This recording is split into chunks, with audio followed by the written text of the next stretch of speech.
which I've thought, I think this course was really meant a lot of meaning and a lot of different way of looking at things. Obviously, we know that the metaphors are partial, okay? You see it and yet you don't see some aspects of it. However, the metaphors give us a good way of looking at things. And then it also invites us through its limitations to look at it in a different way also. So in that sense of it, I really think this is one of the unique courses, I would say, that covers all the metaphors together. I'm not sure about your experience, whether you have gone through some courses where they cover all the metaphors. I don't think so in management. In management course, I think this is the one and only, which covers perfect, basically, uniquely, just talking about metaphors and nothing else. Okay, now let's get back to, I think I will just go on to put it as one by, instead of putting all this one by one, let's go together on that, okay? 1, 2, 3, 4, 5, 6, 7, 8. Oh, the 9 was the wonderland for us, right? It was a beautiful wonderland. I still the movie is going on my mind. What a fantasy and all that. Okay, when we talk about the machine, I have just collected some of the ideas which I have gone through with you on your slides. Okay, when we talk about the machine, we bring our attention to how predictable, how designed, and how controllable organizations are. And we think of employees as components, for managers as to become like engineers and to become like technicians. That means you just do what you have to do, like technicians and engineers do. And we basically, very, very important from now onwards to the short lecture we are going to have, or the lesson we are going to have, take care. Theories are very important for your final test, or rather even what you do, even in your first and second assignment, you would have realized that without theories, a lot of students did not get a B+ or even an A- because lack of associating or aligning with the theories.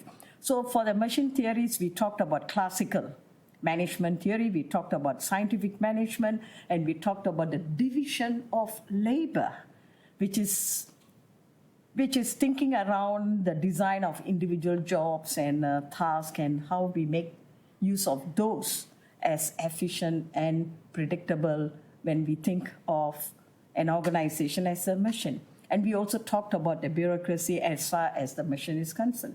Now, going back to the organism, though I did not teach organism, Lauren taught, I did look into what the slides are and all that, everything was there.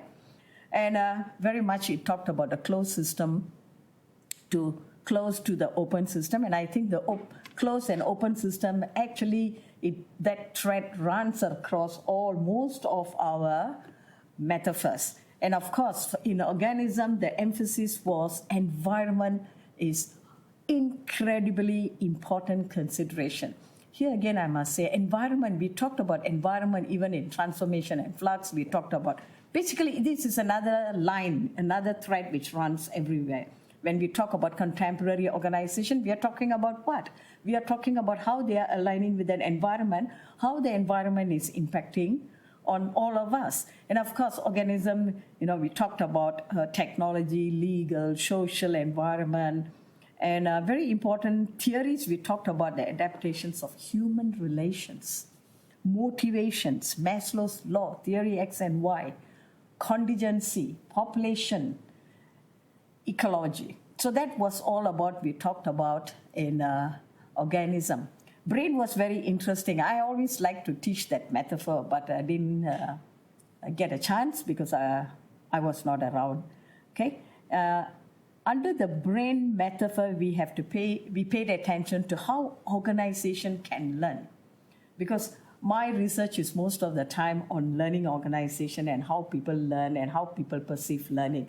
So that was something I was really very interested in this, but though I didn't teach, but I know it basically talks about how people learn. And we talk about the brain as an information processing system itself. Okay, people who don't read all these things, they know that this, our brain is like an information system, information processing system. And of course, in the brain, we also talked about cognitive biases and bounded rationality. And cognitive biases comes a lot more in other metaphors which we discussed throughout. And obviously, the basis for the learning, the brain metaphor was looking at learning organization, the cybernetics systems and double loop and all that. And when I thought the culture, I was very interested in the multiple levels that can be differentiated. We talked about shared values, norms, beliefs, and very interestingly, we also touched on subcultures and countercultures, which was very interesting.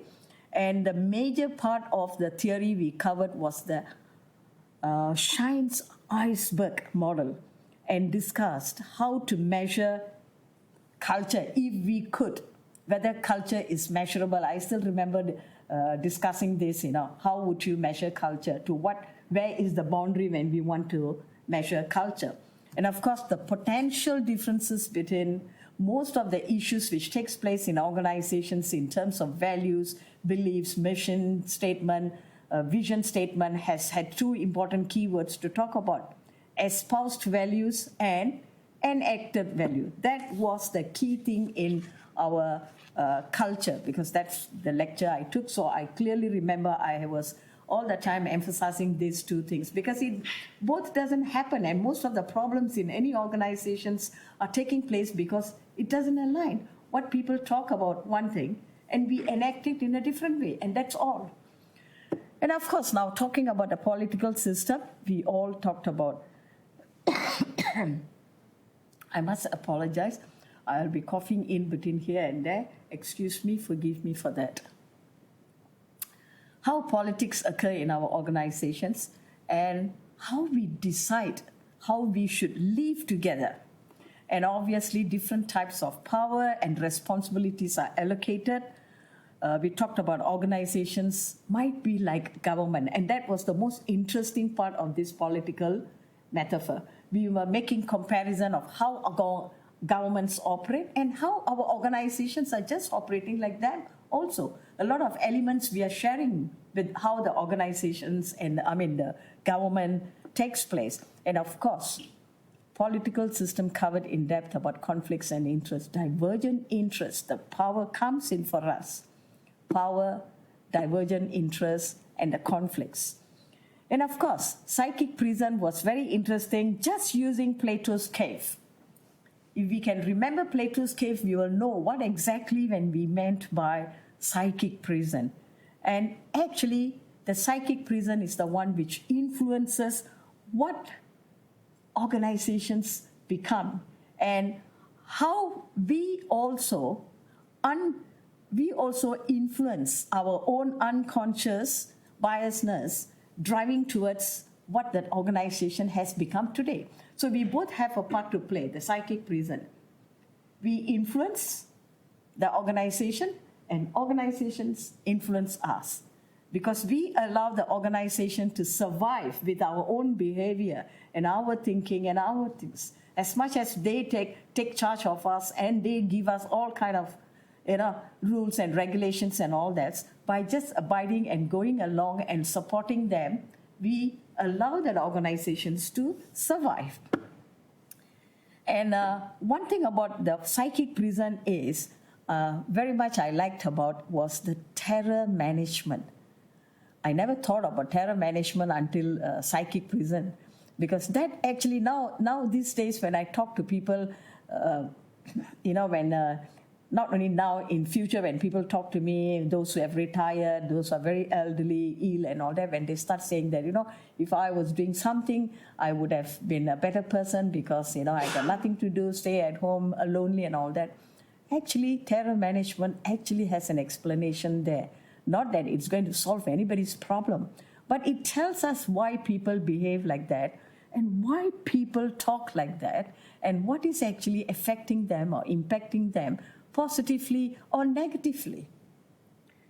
And how deep fear of our mortality might drive us to feel our jobs, the current jobs. Right now we are all in our own profession, and most of them are working, those who are listening to the recording, I'm sure at least half of you are either in the full-time or part-time and all that, you will also know that how deep fear of our mortality might drive us to feel our jobs and our role. And this is something very interesting in the sense that people don't think about it at all. We work, we do everything. The only thing people will say that, oh, this is my survival. Oh, this is for financial reason. Or this is for, just to live a comfortable life. But beneath that, there is such a thing as fear of our own mortality. And there is a research which I just read a few days ago, last Saturday or Sunday, we were having a discussion after a seminar, and people were talking about this particular issue and say that, because there was a issue and seminar which was going on for retirement, people who are retiring and all that. There's a lot of people who raised their hand and spoke about, they said, they fear that if they don't retire, these words were used there, they might die early. That shows what? They never thought about all these terror management effects and psychology behind previously. But suddenly when they know that they have to retire, some of them due to health reasons, some of them they just feel enough is enough, some of them say they have worked too hard in their life, and some of them say that because of COVID, they would like to travel to overseas to see their family and children who are in different parts of the world. They have learned to appreciate life immediately after COVID. And they say this retirement is a good avenue, but obviously for finance and their health and all that. So the terror management actually, signals something in these people if they know what it is behind and all that. And that is why they are talking. So when I was just listening to all these people, because I was helping a friend dealing with the technology and all that, so she was also talking, she's the one who gave this thing, and she was telling me all these examples. And while she was telling me, talking to me, and we were having dinner together, my mind was all the time thinking about the psychic prison, actually. Okay, then we covered the flux and transformation, which it tells us that constantly flux and transformation will definitely occur because of our transformative, evolving environment. It doesn't stop. The changes will be all the time taking place. So that's what we're talking about, flux and transformation.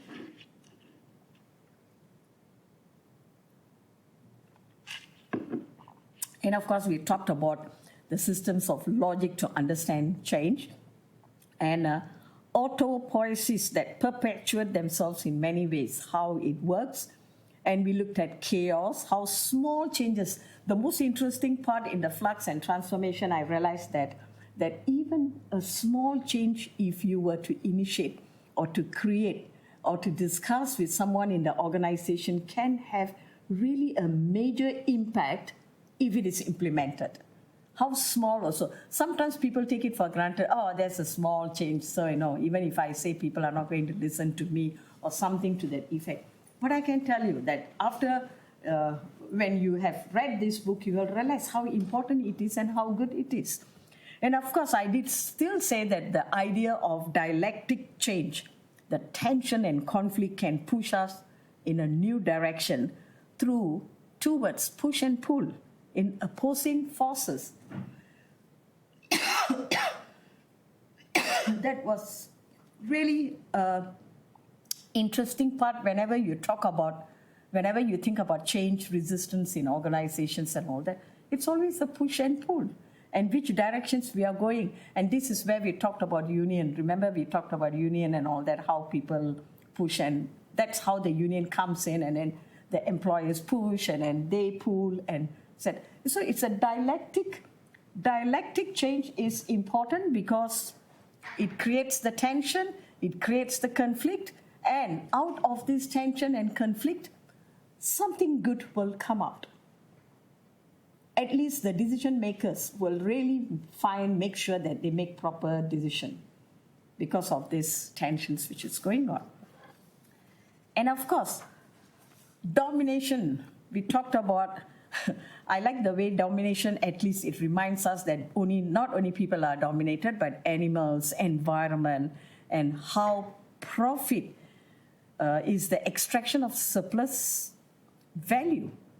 And that we can actually create more value than we receive. And this is in terms of our organizations making profit and how much we are rewarded or paid for it. And of course, in the domination, the iron cage, okay, the idea of bureaucracy in the iron cage reminds us something, that we cannot get away from it. We try all the time. Okay, most of the time we try. We are unhappy when we go back if something is not done to the way you wanted it, or you really felt that this is not the right way to think. But we follow. And it's quite difficult for us to come out of the iron cage. And we talked a lot about identity and regulation. And one interesting thing we talked about, I think all of you will, probably now you may not think about it much, but after working for 10 to 15 years for those, you will know that people somehow or other get into the work compulsion mentality. Wherever they go. It's already started among young workers. I have seen them. Everywhere they go, they carry their phone. Personal phone. If they are given a professional in their office, they carry. There is no such thing as you start work and you stop work. It is always, I've never been in a job where I can start and stop work, you know. I don't know the feeling about it. Any one of you? We can only laugh and smile about it, right? So we know that it's so difficult it is so difficult for us to stop something. Unless you are working in, like, for example, while I was talking about this, I had an example. People who are working in the hospital, like in the lab, like, for example, they work 8 hours, but most of the time they work 12 hours in the lab. Though they do not do anything physically when they come back home, but their mind is still there. Tomorrow I have 41,000 things to deal. 41,000 people, you know, the blood tests they take and they have to go through all this lab business. And when I was talking to her and I said, you know, luckily none of my children have become an academic because there's no such thing as a full stop when you come back to work. And she turned back and said, do you know, my nephew's wife, she said, I work in a lab, I'm a manager there, but I can never stop thinking about anything. Even though I work 8 to 12 hours there, when I come back home, before I leave as a manager, I will know the number of blood tests has to be, you know, they have to do the work and how she has to manage and all that. So she said that some of us physically, we are not at work after 5, but mentally we are not letting ourselves go. Most of the time we might be taking dinner. And most of you, if you have gone to Lambton Key on a Friday to have a drink with your friends and a family and all that, you can never have a party or an event of people without talking about their job, talking about what actually is happening or what they have to do when they go back to work on Monday. And a lot of them, you know, when you meet them, as I think I have repeated, you meet them on a Friday afternoon in the lift, and then they will just say, oh, today is Friday. And you meet them on Monday morning, they say, oh, Monday just started. And you see them on Tuesday, they will say, I felt as though I have already worked 1 week already. You know, the work exhaustion and burnout and everything is taking place, but people still work well, effectively, and they work really very hard about it. So this is what it tells us in this particular metaphor, that we all actually cannot come out of the iron cage, and because we have such a thing as a work compulsion. And work compulsion is for what reason?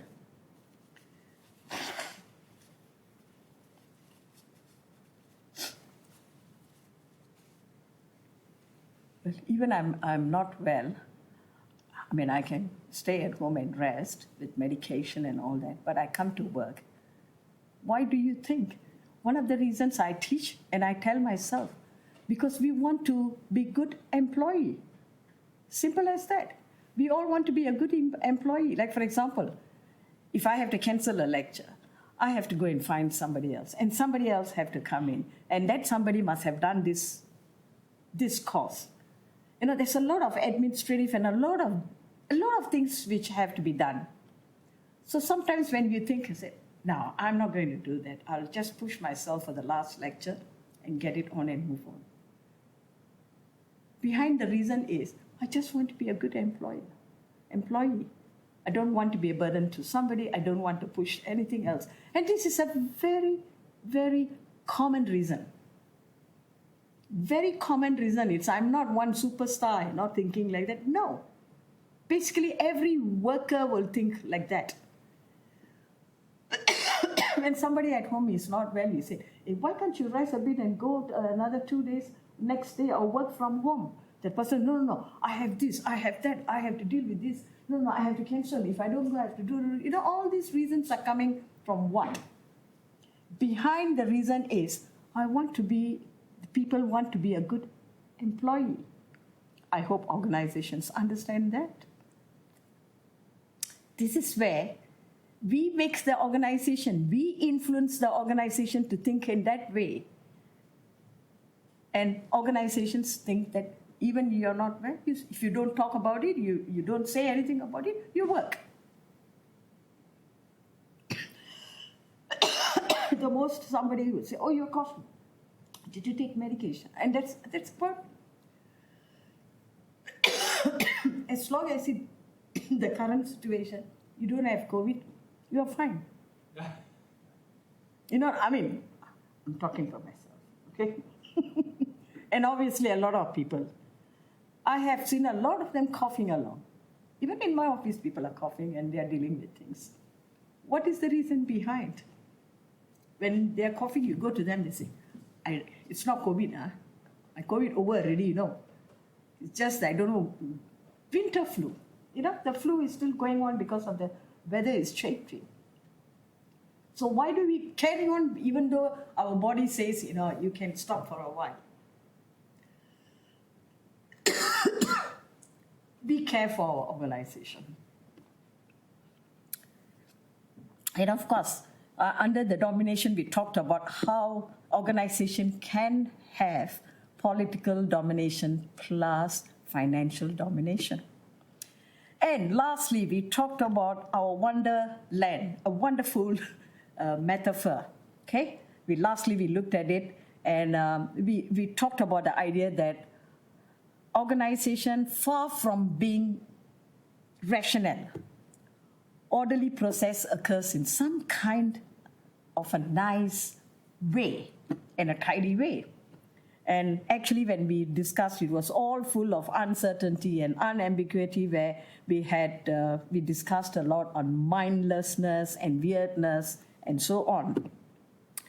We thought about how irrational systems are also. In terms, we talk about rationality. We also talked about irrational.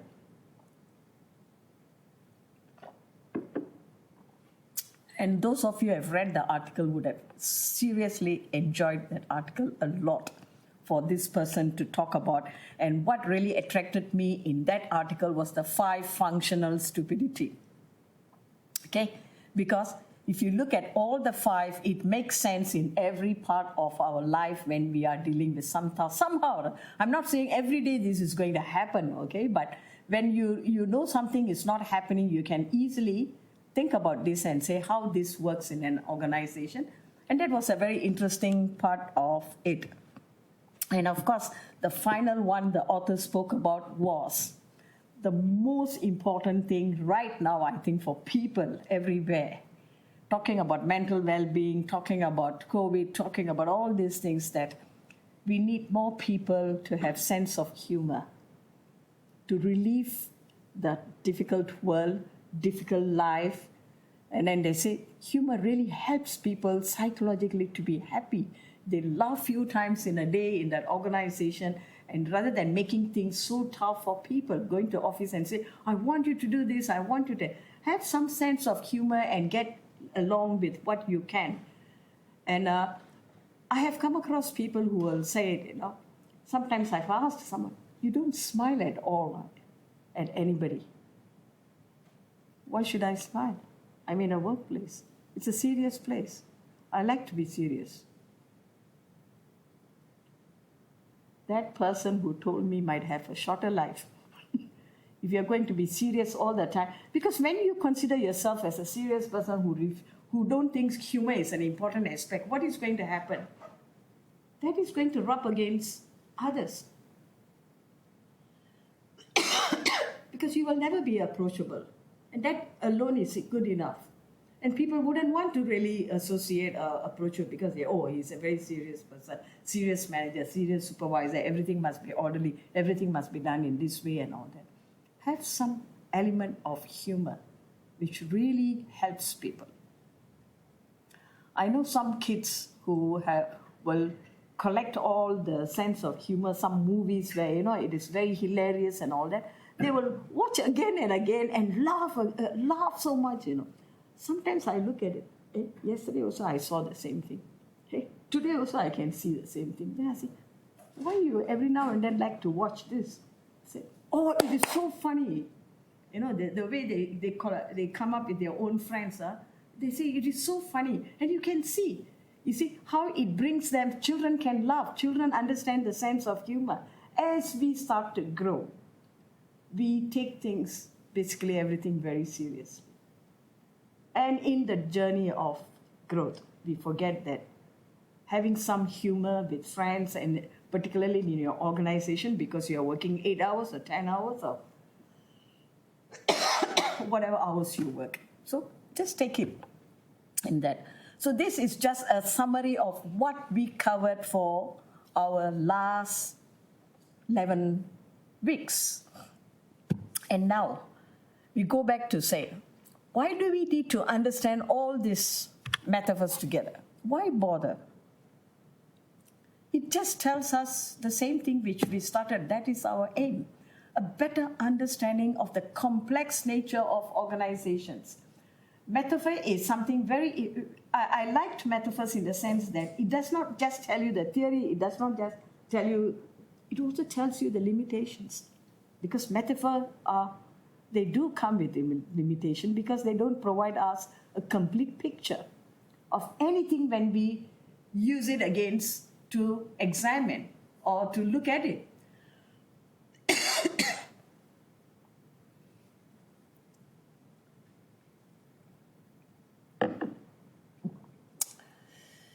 And of course, and what it leads to is enhanced ability to work within and manage organization.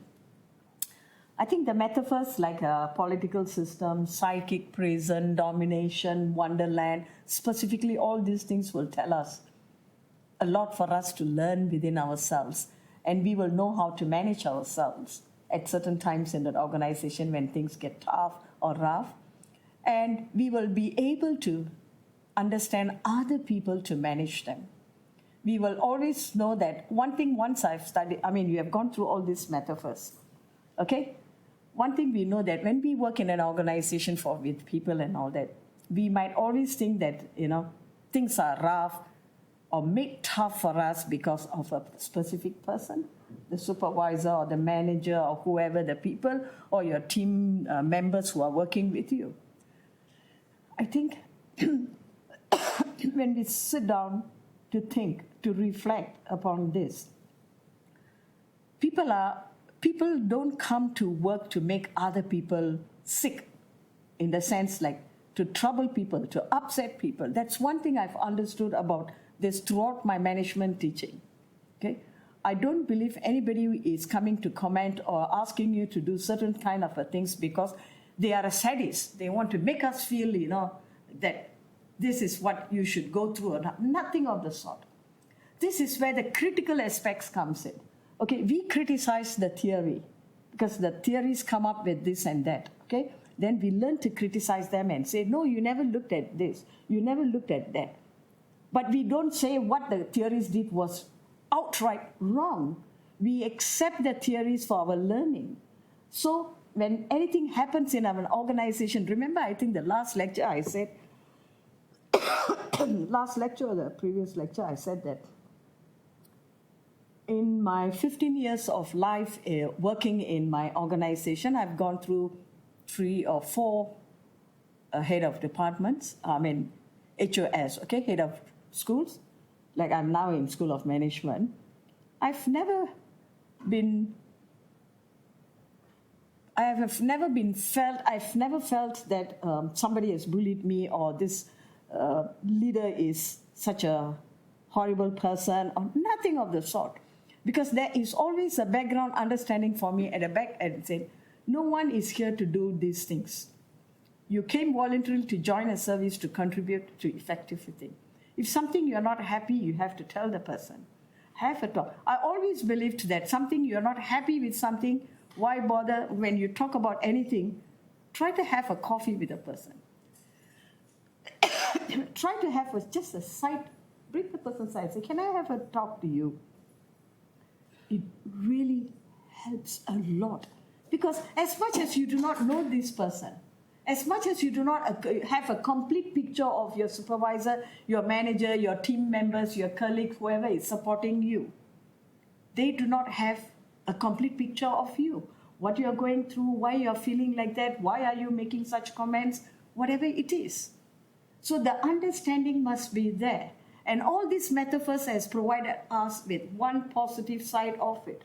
And of course, the negative side comes to the limitation. How do we overcome the limitations? How do we help people?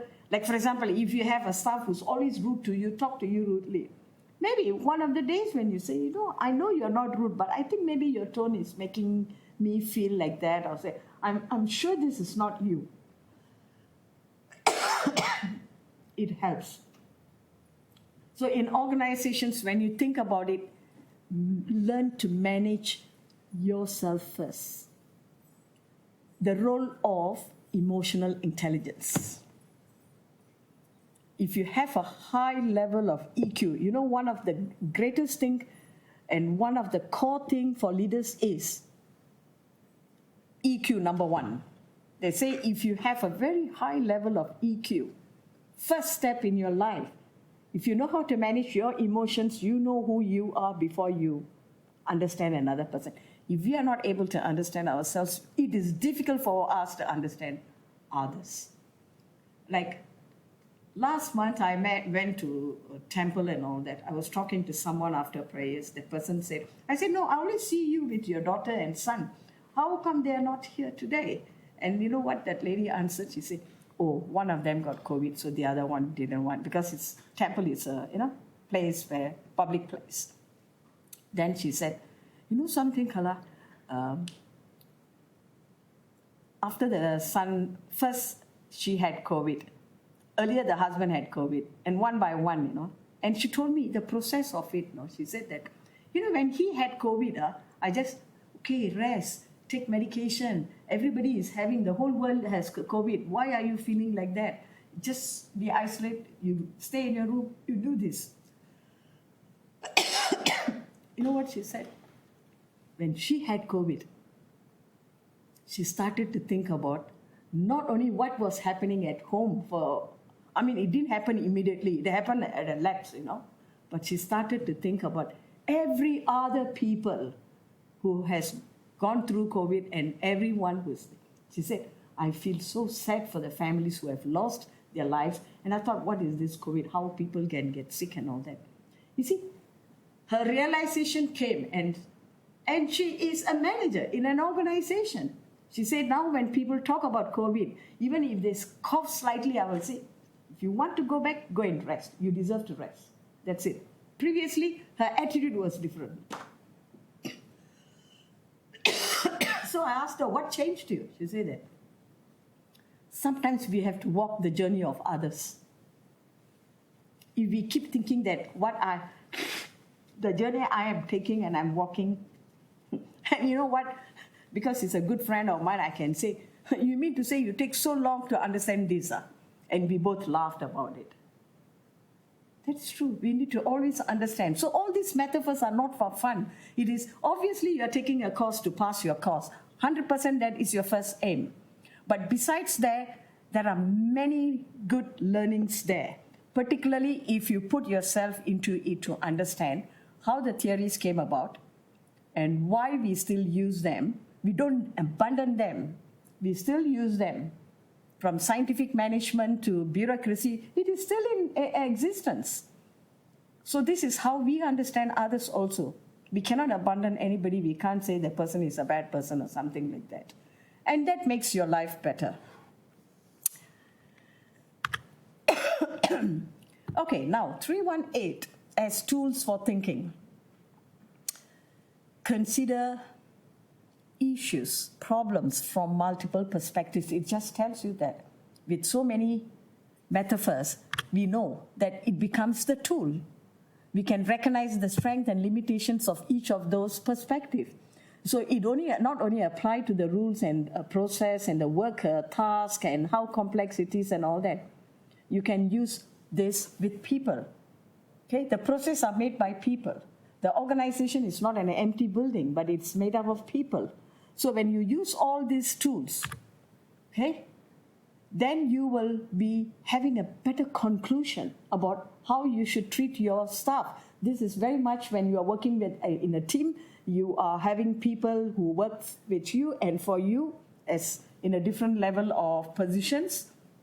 And you know, every one of us have weakness and we can talk about it, we can improve, we can help. And that is why in an organization we have such a thing as mentoring. We have mentoring. Why? Because we don't get everybody to be 100% doing the work effectively. So we mentor people to make them understand, oh, this is a better way of doing it, and they learn from it. Give everybody in that organization yourself. Treat yourself well and treat others well. Using all these tools will put you in a better pedestal. I would say high pedestal. That means from where you are standing, it moves you one level and makes you a better thinker, makes you a better human being, using all these tools, not only for your tests and exams in future and all that, but as a person. The next slide will tell us, and I strongly, strongly believe in this. The value of a college education is not the learning of many facts, but the training of the mind to think, to decide the right thing. The training of the mind is just not to throw things at people. And especially if you become a manager and you have power invested through your job titles and all that, it is for you to think. Think creatively. Think how you could help the other person. Think how you could help that organization in a different way. And we have to stand a bit back. We have to take a step backward to all the time not saying that I am the most important person in an organization. My feelings are the most important thing. We have to consider from very many perspectives before we say anything about others. And that's what I like. Albert Einstein, he has said a lot of other things about education, like Plato, okay, Aristotle. I like all this. I read a lot of things based on all these things. So I always believe that as much as passing a course is utmost important for every one of us, the next step is, what have you gathered from that education? How much have you grown? What is your growth you have got from this? 3 months attending one module. If those of you are attending 3 modules, 4 modules, just assume you take one course, just for as an example. It's a 3 months course, not only a 3 months course. This is what my dad used to say. A 3 months course is not just the word 3 months. It's a 3 months of your life. How you could use this knowledge to improve yourself and nurture yourself to become a good, first important thing is to become a good human being.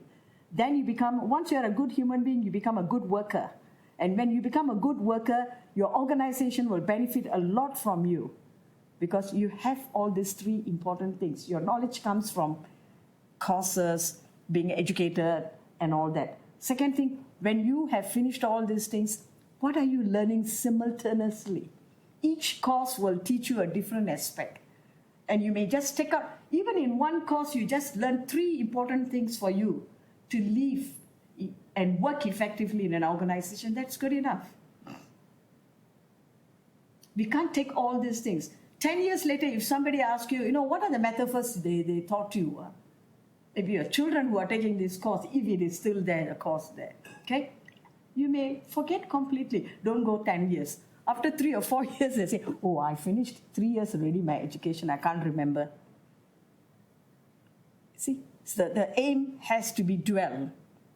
One is continuous learning. One is aspiring to be what you want, to be a graduate of what. The next thing is the aim of dealing with things and managing things yourself effectively. Learning comes from this way. Otherwise, it's a waste, I know whenever people throw away, after the course, they'll throw away all their notes and all that. I look at it, I say, thank you, good luck. Okay? But always keep, out of this, I've learned this. And that must be really a dominant core thing in you to nurture yourself. I've learned how to deal with things. I'm telling you this out of, it is not in any of your books, but because it's a last lesson, I need to just give you some of my so-called wisdom, which I give my family. Every time they finish their module, they're so happy to throw it in the yellow bin, all the notes. You know how happy that's the first time you see them happy for the next 3 months. Then they will see. And they pass already, they're very happy about it. And all that. But when I ask them, what is 3 things you have learned after throwing this? Don't want to talk about it. That's it. But that is fun. They need to fun. I think all of us are like that. Even when I was doing all my studies throughout, waiting to finish, But when you finished already, you will feel the absence, Something in your heart is like empty. Like your learning has stopped for a while. And that is why a lot of people, after they finish their bachelor's course, they will go to work 2-3 years later. After that, they will like to come back to do the master's because they just feel they have stopped somewhere. Their learning has stopped a bit here and there. And there's no challenge. Those of them finish course like today, this particular term, they register for the next term, that is next year. They have 3 to 4 months, You ask them, they say, I don't know what to do, now. I have so much of free time in my life. Those who are not working. And then they will go to work. And when they go to work, they come back, they say, no, I realize studying is better than going to work. You have all your autonomy. You are free to study at whichever time you want. And you're getting so many things. You go to work, you're always told to what to do. Always they're doing, young graduates, not graduates, undergrads who are aspiring to be whatever. But they learn experience. Some experience they learn that this organization is not what they are thinking. Okay, now, ladies and gentlemen, let's go on to the final test. I just went this morning to cut and paste what is in the blackboard, okay? Your final test is 90 minutes. The test will be available to students to complete all your tests. This news, or rather this announcement, those of you who are listening to your recording, please bear in mind. Your test has to be done on blackboard. The test paper will be open from 9:30, that is Tuesday, 25th of October, to 3:30, Wednesday, 26th of October. That means it is about 36 hours, 1.5 kind of a day. It's not 24 hours, but 36 hours. And the test will be available to students to complete on blackboard from this date. It's the same thing, but remember, the instructions when you go to the blackboard to do your test, once the instructions are all there, once you tick, you cannot stop the test for the 90 minutes. Unless seriously touch wood, the computer collapse or something. Even then, they will ask you to send a photo shot of why you stepped. Because the moment you stop, you cannot, you can stop in the sense that within the 90 minutes, you can stop but it will just come back to the same remaining timing. For example, I've done the first question, half an hour. Okay, I stopped, but you don't switch off your computer. Even if you switch off a computer, when you start it off, it will just come back to your half an hour is already over, the remaining part only. So remember that at one sitting, try to finish your test. My advice for all of you is when you are taking this test, Blackboard test, in the test instruction, it will tell you don't use smartphone, you can't do the test in that. It tells you what are the things you can do so that you are comfortable, you sit it, and then those of you are doing it from your home, make sure the internet is nearby so that you don't have any disturbance about your internet. And I don't think I really need to stress this because this is a third-year paper and most of you would have done in the last 2 years a lot of tests and all that. But this time, remember, the university is very, very serious about ethics, students doing open tests. Previously, we never worried about ethical issues when people were all sitting in the classroom and doing 2 years ago or 3 years ago. We never, because we had supervisor, you do it in the class and we get it and then we have no issue. Turnitin will be on. The moment the Blackboard is on, the Turnitin is also on. So it will, other than that, I do not know what it is, but they say you don't have to worry, the open test is there. Whatever they do, it's easy for that Blackboard to capture. So remember, the test has to be done on Blackboard. I'm stressing this out because some people have written to me and asked me, can I type the answers and then upload it to the Blackboard? No. Okay? No. It's strictly a Blackboard work. It is not an assignment for you to type and then deal with it. With that 90 minutes, 2 questions, strictly, finish. And it goes off. Okay? That is about what the condition is. And when you read the test instructions, it will tell you what you should not do and what you should be doing. But nothing to worry. I mean, as long as you are just going into the test, Blackboard open, the questions are there, you sit down and do finish, cover. And there's no necessity for you to really wait until the 26th of October. I mean, that line was given because for those who are not able to do because they're working, at that particular time, like lecture is 10:30.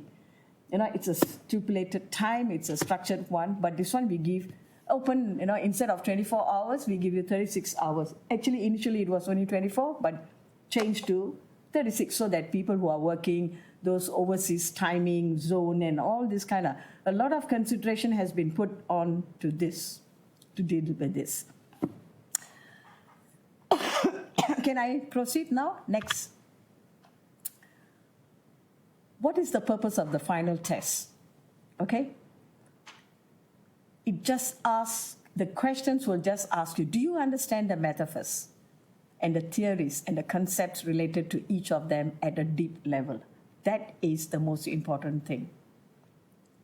As long as you know your metaphor, that means, there's no chance to say you won't know that. It's an open book. The moment you read the question, you know which is the metaphor, right? For example, if the question says, what do you think about the machine metaphor? What are the theories related? Put some examples from your own experience. So that means you know your metaphor, you know what are the theories you have to talk about, and you have to tell them with your own experience. Can you connect the metaphors with real-world observations, experiences, and events? And this is what the class discussion was all about when we talked about, what it conceals, what it emphasizes, and all that. Those of you have participated in the class and, you would have given some examples for yourself and all that. All these things, your own work experience and whatever it is to... Writing something is to tell, okay, you know your theory. Because it is an open book, you know what the theory is. You know what's the metaphor, it's also an open book. What we won't know is, how do you tie these things into your experience? That's where the learning takes place. That means I've learned something. Like, remember earlier I said, when I think about, nowadays when I do a lot of things, I think about the 5 functional things we discussed, the 5 stability and all that. I can relate it with my own experience and think, yeah, this is what we were doing. Why were we doing? Because there was a reason behind in that organization, and you have to say. Can you think critically about the strengths and limitations of the metaphors? You don't even have to think critically, because the limitations and the strengths are always given to you. But having said that, we are not asking you to take the critical limitations of the metaphor or the strength to write it in your, because it's in the book. What we are trying to say is, are you critical enough? And that's where the examples, that's where, the 3 questions, all the time the 3 questions again, what it helps us to emphasize, what it conceals, what it doesn't say, and what do you learn from there. So this is what the purpose of the final test is. At any time in my life, only once I have done an open test book. I've never suffered in my life throughout my younger days of doing any courses, any qualification, final exam. Of course, there's a lot of anxiety, there you go. But when they give you an open book, more tension is involved. Because you will become what, You'll start thinking and looking at you are more interested in looking at things in that way. Avoid that.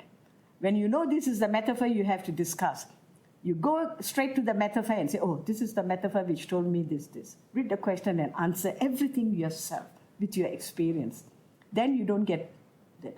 But if you want to, there is no time for any one of us to read a particular metaphor at that time during the test.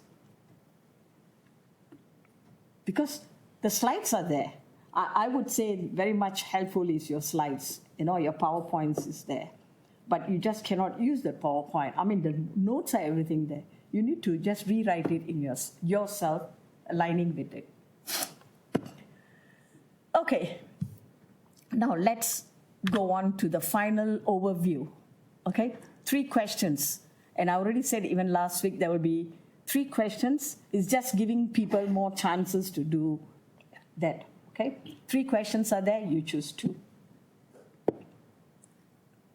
And each of them are 15 marks and 1 hour, 30 minutes. Remember, each question you are given 45 minutes to think and write. There's nothing much to really, while you start reading, while you start writing, you are thinking about it. So that's what it costs. You will not have any problem understanding the metaphors they are asking. You will never have any problem understanding what theory is associated with that. No issue. The only thing is, how do you think while you're writing that for the marker? Just telling us that you know your stuff. Advice, okay, for you and questions. Will the questions be the same or similar to previous years? This is the question some of them have written to me and some of them have asked me in the class also. Okay. Every year this course was taken was different by different lecturers, as what I've explained. But what is going to be similar is the metaphors. How far can anybody go out of the question? They are not going to ask anything out of a metaphor.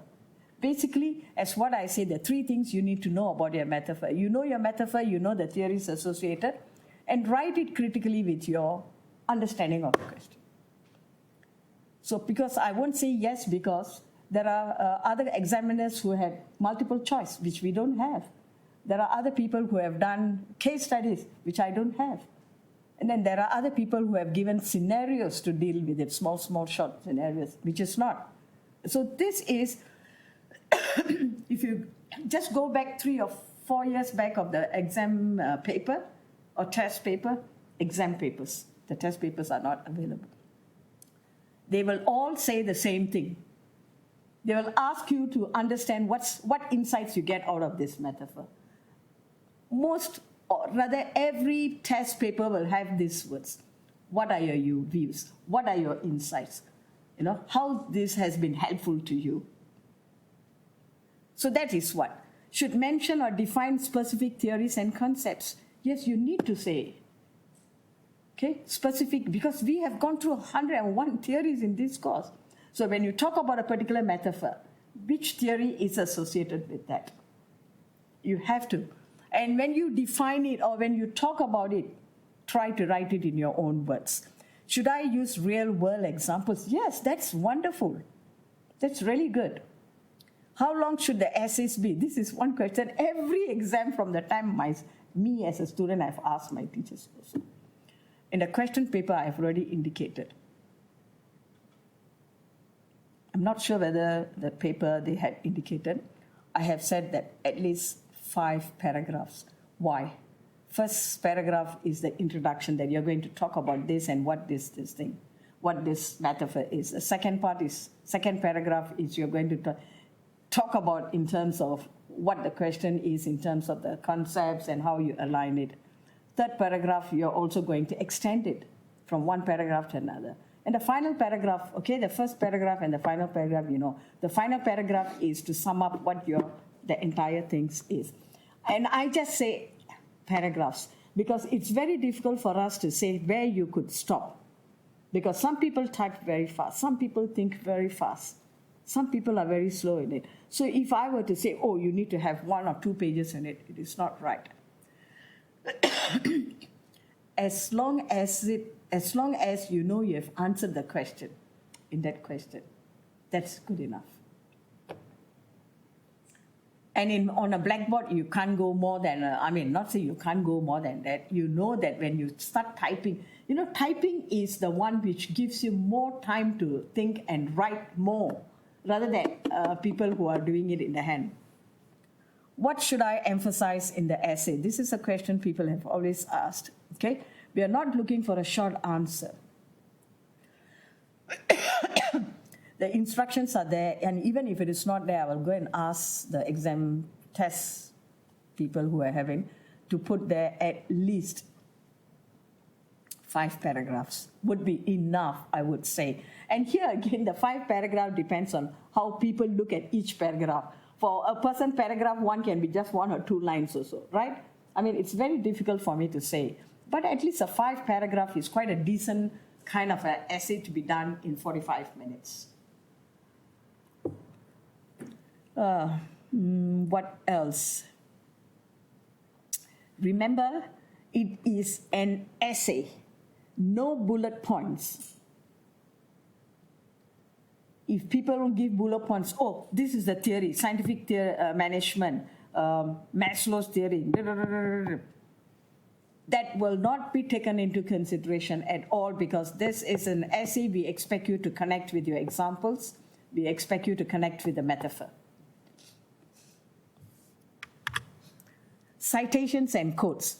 Just remember, citing your sources in text is desirable. Like, for example, if you say Weber says bureaucracy is an iron cage, okay, you can put it in that way because it's an open book. You can just put Mohan 2006.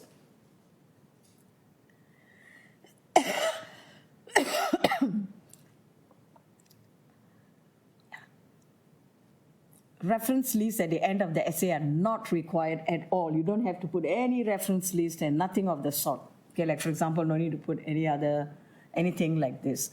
But if you are citing the sources in text is desirable, you can put, but make sure that if they are word for word, then you are not writing it in your own word. Okay? Word for word, then you have to put page numbers of the book each time you are writing. So avoid that.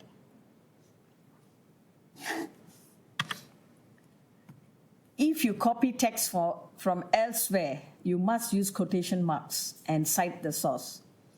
Like, for example, organizations are rarely established as ends in themselves. Okay, then you have to put the page number. That is what I say. You can cite it, but your whole entire essay cannot be checking the book for the page number. You will be wasting a lot of time. So when you rewrite it and understand what it is and then you write it, it's okay to have citations in a particular essay. Like, you want to use 3 or 4 citations, fine, but make sure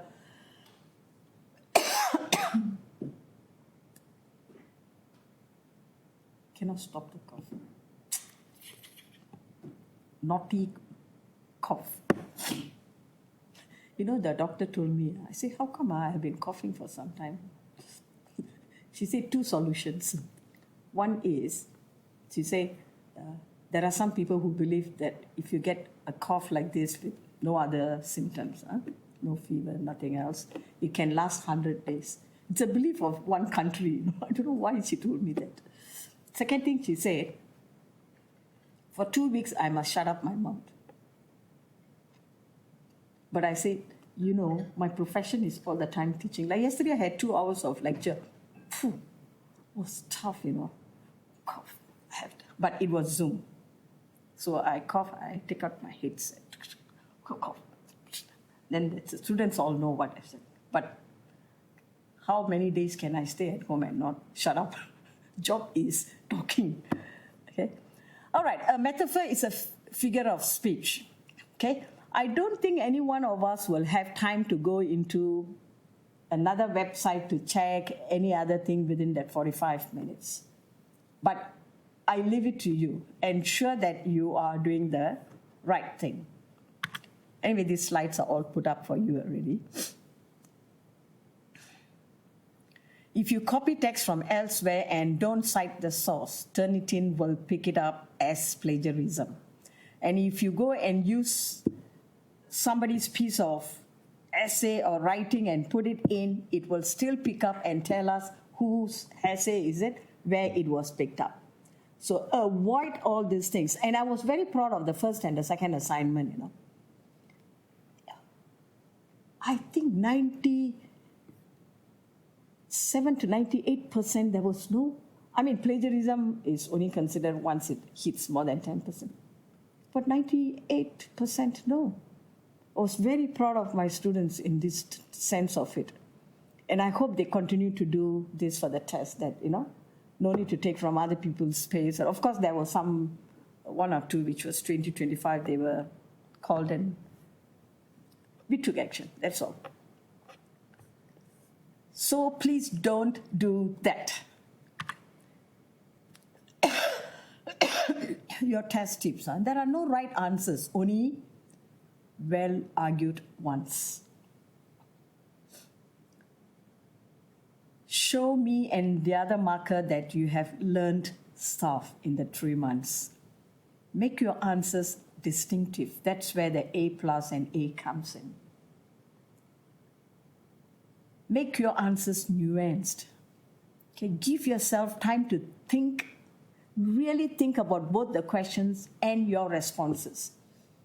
I have always been telling whoever I have, family and somebody, whoever comes and asks me, the 5 minutes of your test starts off should be given to yourself. Take a piece of paper and put a skeleton. Question number 1, this is what I want to address in the first paragraph. Just one word, like this. Second paragraph, I will talk about this. No need to put the word I will talk about it. Just the key word. Then the third paragraph or even the 3 paragraphs, but you can extend them into 5 paragraphs. What is important is that 5 minutes is giving you the idea that, this is what I need to address. First question. This is what I need to address. Second question. That's it. 5 minutes. After that, you have no stopping because you have something to see and say, yeah, I told myself this is what I wanted to do. It will help. Skeleton, they call it S. But of course, you can have a paper beside you and say, question number 1, this. And don't just read, okay? Summarize, explain in your own words, okay? Draw diagrams and mind maps. A lot of people are used to drawing diagrams and mind maps. But the drawback of diagrams and mind maps is, I've seen in final exams, not in this course, but others, they put a mind map, but no explanation is given. So they don't expect the marker to explain what they meant in the mind map. How is this related to the metaphor, something like that. If you use them, you need to explain.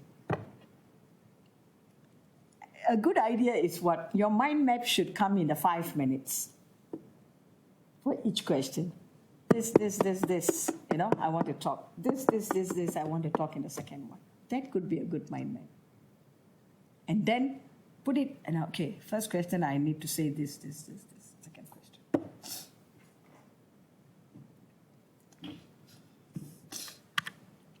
Okay, any question?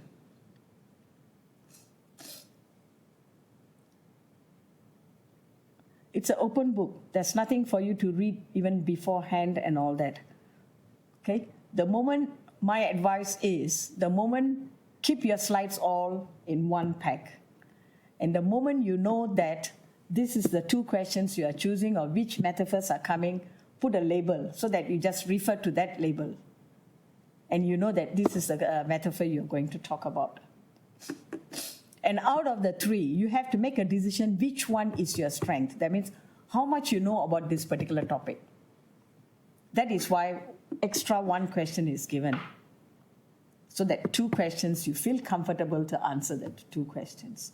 And you must be passionate about that question, that metaphor. I do not know when you were reading it, like while I was also teaching this particular thing, I am teaching this. The last time I taught was in 2007, After that, it was all postgrads and all that.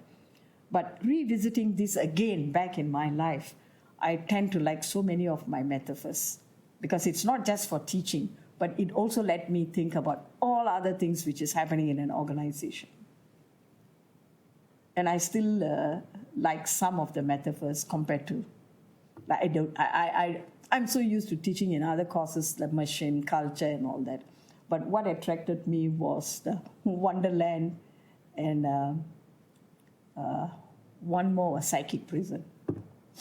Because the domination and all that, it refers to, MBA courses, I do talk about all this power, interest and all that.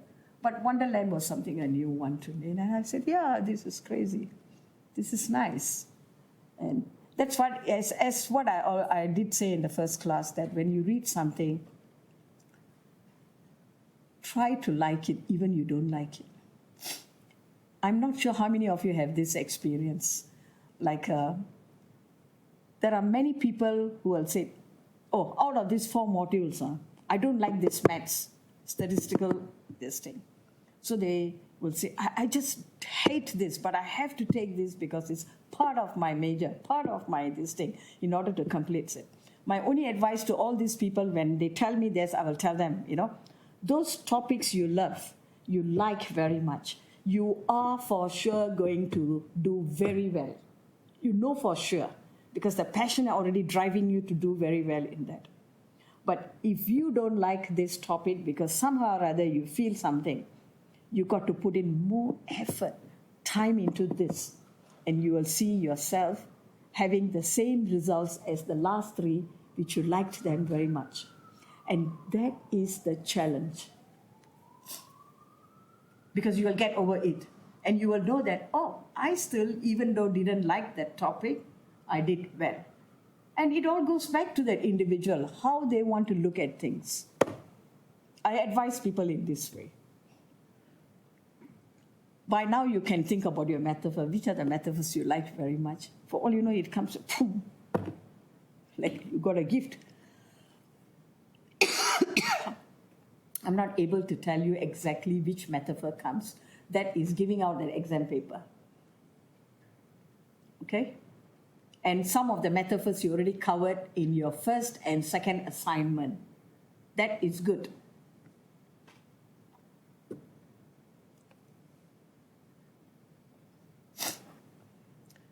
Any questions? I know you all look a bit. Yes. Just in the final exam, you say to connect metaphors to real-world observations Yeah. and experiences. Should we be running from the first person's perspective, like in my experience? I have seen. Good. You could just say, if I were you, how would you save the time of using the word in my experience? Experience tells of something, but it is good.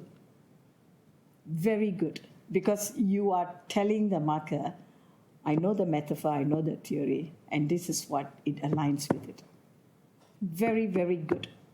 And you can bring examples, okay? But try not to bring it from the book or this thing. Because if it is the book, you have to quote. You got to cite that example. And I'm sure like so many things are happening around us, we can always quote. With quoting the book, like it's desirable to include in-text citations. So like Morgan 2006, we can use paraphrase Morgan's metaphors. Yeah. Is it advisable that we go outside of the textbook? No, you can go outside of the textbook, but you have to cite. And remember, if you go outside of the book, if you are not citing it properly, then the Turnitin will pick it up. That's all.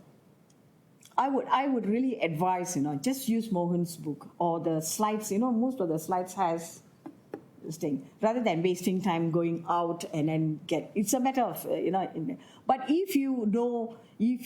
there are students, after lectures, they not only have this, they would by now have some other, because you all have done your assignment, so you know where the other websites they have and all that. You can quote it, but just. Do we need to quote Lewis Carroll? Quote what? Lewis Carroll. Oh. Naughty, are you?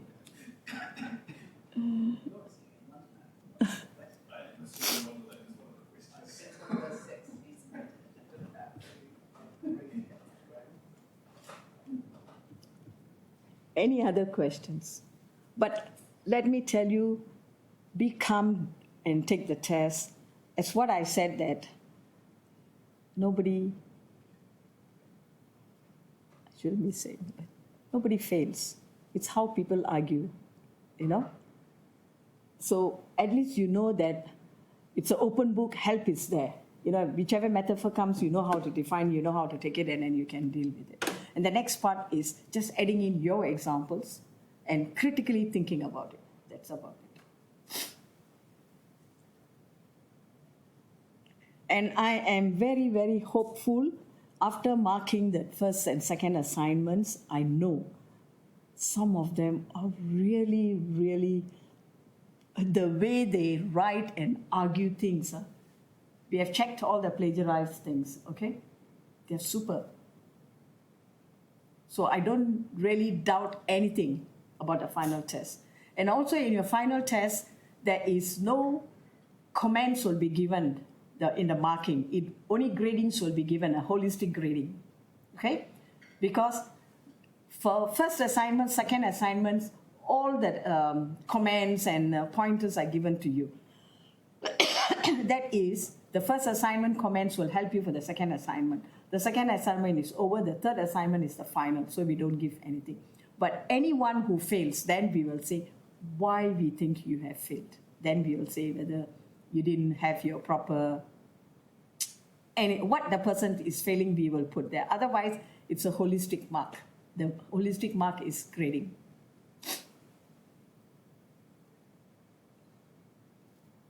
And I think, if I am not mistaken, so far with the first and the second, all of them has passed. And some of them have passed so high that this final test will just push them to maybe A plus and all that. Which I'm very glad and very happy for every one of them.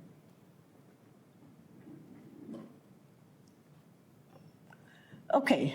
Any other questions? If not, let me ask you, let me just tell you that the next one you have to do is, tomorrow you will have your evaluation, okay? I do not know how people who have never attended, never come in to evaluate me or even know who am I and all that. That doesn't matter. If you want to do your evaluation, it is there. Otherwise, I leave it to you. And as far as I'm concerned, any questions which is in the evaluation, I have done it correctly, and I've done my very, very best for my students in all terms, assignments and everything. And of course, is there any other comments?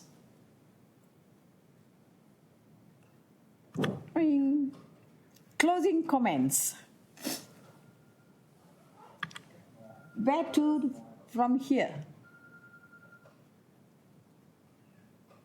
Where to from here?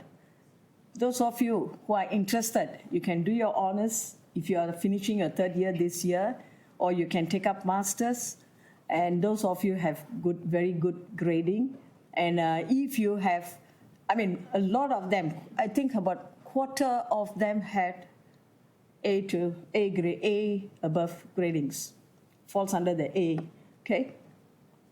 And if you want to tutor next year, a management course, not only 318, but any other course with this kind of gradings, they will definitely choose you if you wish to. You have a lot of research assistant opportunities. Check out some of the books and articles we covered over the summer break. Feel free to borrow of me. Okay? The articles, I already put it, some of them, there's a student who took my book, has not written. Excuse me, when you are listening to this recording of mine, can you please return my book? And another person took my articles. It's okay. Articles I don't mind because I can print it off again. But book is very important. It's not my book. It is given to me by the organization. Okay, but of course I have my own book. I bought one new book. Any other questions? Happy, all of you? All the best to all of you for this test, this final thing in 318. And it's my pleasure meeting some of you. And though I have been not so fortunate to meet up about 80 people or 75 to 80 people in the class, but nevertheless, I do not know you, but at least you may know me. Okay. Yesterday I conducted the VILP leadership course. I saw 3 of our management 318 students whom I've never seen, but I suddenly read, because I marked the papers, I know the names and all that. I say, hello, you are in my class. And I saw the person, that was nice. So anyway, all the best. And from the 25th to the 26th, I will keep all my students in my prayers to think that they will do very, very well for their final test with 318. Thank you once again for being my student. This is the identity I have for you. My students will do well. All right? You get to have at least like 40 different subject areas for law. They're mainly going to be in the actual big building because they're smaller and more specialized. But here you'll find the second year courses to be done, and